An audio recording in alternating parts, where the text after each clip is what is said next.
Assalamualaikum warahmatullahi wabarakatuh. Dipun tepangaken nami kula Arka Suryari Handi, Panten Sampok. Nami kula Selvi Muhammadia, absen 31 kali. Kula Andi Vanita Zaskia Putri, absen sekawan. Kula Adam Nampala Suryari.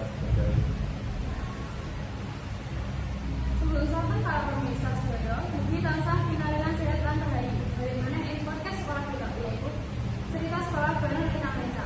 Jadi kita wis nyiapin topik sing pancen cedhak banget karo uripe para siswa yaitu pelajaran favorit. Pelajaran sing gawe awake dhewe semangat mlebu kelas. Nggih, bener.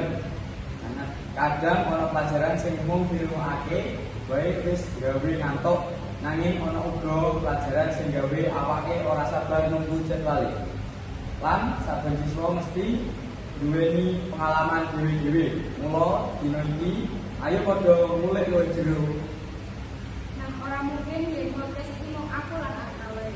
Mula wis rawuh loro rencang sing mesti wis ora asing maneh yaitu Andi lan Adam. Kabeh pada semangat to? Semangat banget. Wih, siap banget. Api, ayo langsung bae kita wiwiti obrolan iki. Andi Adam, ayo langsung wae. Pelajaran apa sing dadi favoritmu lan sebabnya apa?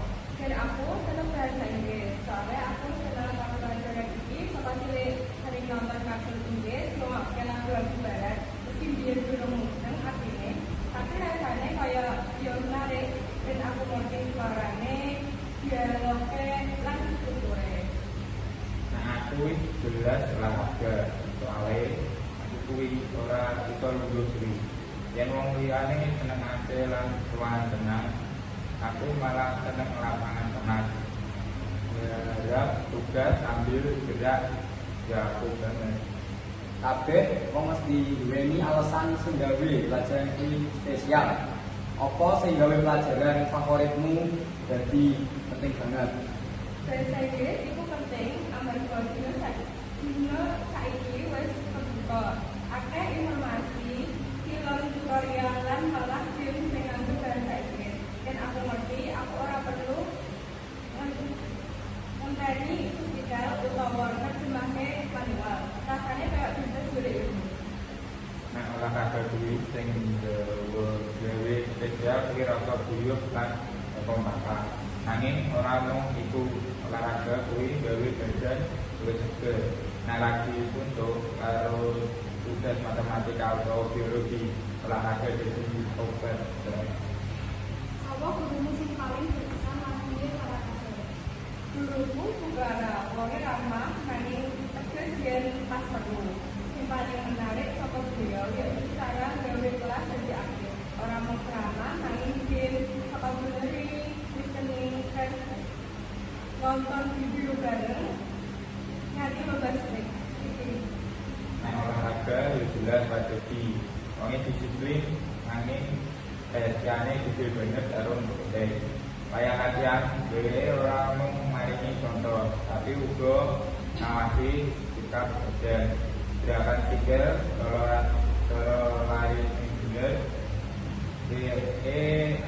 Aku ngrasakne olahraga kuwi ora dilani, malah Nah, coba critakake pengalaman paling menarik sing tau kowe alami saka pelajaran favoritmu masing-masing. Salah satu pengalaman paling memorable di waktu aku maju English Speech Contest. Awal latihan aku belum bisa, nanging Bugara marai motivasi sing apik. Nalika dina lomba, janungku deg-degan kan gemeter, nanging bisa ngomong nganti rampung. Senajan orang juara siji, nanging aku bangga banget. aku pengalaman paling apik kuwi pas meeting tahun ini. Aku melu lari 100 meter. Awalnya Dodi amarga lawanku cepet-cepet kabeh, tapi pas lomba suarane kanca-kanca nambah semangat buatku.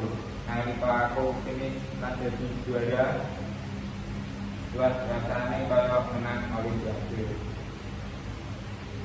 Sampai pelajaran kan mesti ada tantangannya. Apa tantangan paling gede sing tau mbok alami? Tantangannya ya tetep grammar. Dan ini ada pirang-pirang aturannya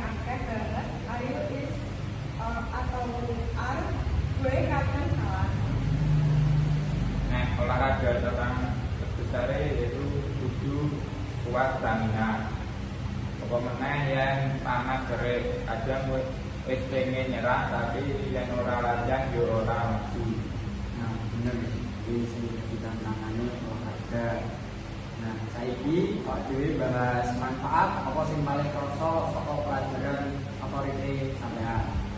Aku jadi lebih percaya diri, gue gampang ngerti video Inggris tanpa subtitle, kan bisa nolong bangga yang amal kita selama.